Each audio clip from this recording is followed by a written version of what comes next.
नमस्कार, आप देख रहे हैं आर्यावर्त टाइम्स। मैं हूं निहारिका सिंह। आज की सबसे बड़ी खबर, क्या वाकई झुक गए डोनाल्ड ट्रंप? क्या अमेरिका ने मान ली ईरान की 10 बड़ी शर्तें? और क्या 2 हफ्तों तक यह सीज फायर किसी बड़े समझौते की शुरुआत है या सिर्फ तूफान से पहले की शांति? आइए समझते हैं पूरी खबर विस्तार से। अमेरिका और ईरान के बीच पिछले कुछ समय से तनाव चरम पर था। मिसाइलें हमले, ड्रोन स्ट्राइक और एक दूसरे को खुली चेतावनी। हालात ऐसे बन गए थे कि दुनिया को एक बड़े युद्ध का डर सता रहा था। लेकिन इसी बीच अचानक एक बड़ा मोड़ आता है। राष्ट्रपति डोनाल्ड ट्रंप अपनी डेडलाइन खत्म होने से पहले ही 2 हफ्तों की सीज फायर का ऐलान कर देते हैं। यानी फिलहाल मिसाइलें शांत, ड्रोन हमले बंद और दोनों देश बातचीत की टेबल पर। अब सवाल, आखिर ऐसा क्यों हुआ कि अमेरिका को पीछे हटना पड़ा? सूत्रों के अनुसार इस सीज फायर के पीछे 10 बड़ी शर्तें हैं जो ईरान ने रखी है और अमेरिका ने उन पर बातचीत के लिए सहमति भी जताई है। आइए एक एक करके समझते हैं ये 10 शर्तें। पहली शर्त, अमेरिका और ईरान के बीच नॉन एग्रीगेशन पैक्ट, यानी दोनों देश एक दूसरे पर हमला नहीं करेंगे। दूसरी शर्त, स्ट्रेट ऑफ हॉर्मुज पर ईरान का नियंत्रण बरकरार रहेगा। यह वही रास्ता है जहां से दुनिया का लगभग 20% तेल गुजरता है। तीसरी शर्त, ईरान की न्यूक्लियर इंक्रीमेंट के अधिकार को मान्यता, यानी परमाणु कार्यक्रम पर ईरान का अधिकार स्वीकार करना।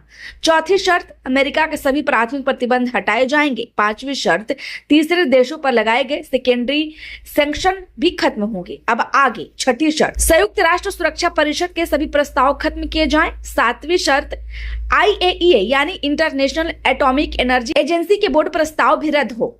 आठवीं शर्त, ईरान को हुए नुकसान की भरपाई यानी मुआवजा। नौवीं शर्त, मिडिल ईस्ट से अमेरिकी सेना की वापसी। 10वीं और सबसे अहम शर्त, हिजबुल्लाह जैसे ईरान समर्थित समूहों से जुड़े सभी मोर्चों पर युद्ध विराम।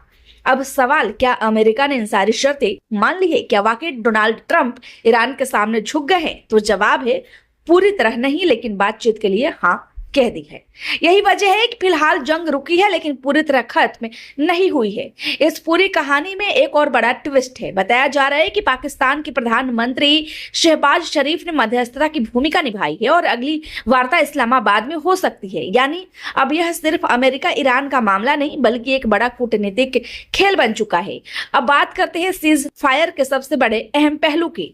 ईरान ने होर्मुज जलमंडल मध्य से सीमित जहाजों की आवाजाही की अनुमति दी है। यह कदम बेहद अहम है क्योंकि अगर यह रास्ता बंद होता है तो दुनिया में तेल की कीमतें आसमान छू सकती हैं। इसके बदले में अमेरिका ने क्या किया? अमेरिका ने ईरान के खिलाफ सैन्य कार्रवाई, खासकर इंफ्रास्ट्रक्चर पर हमले की योजना फिलहाल रोक दी है।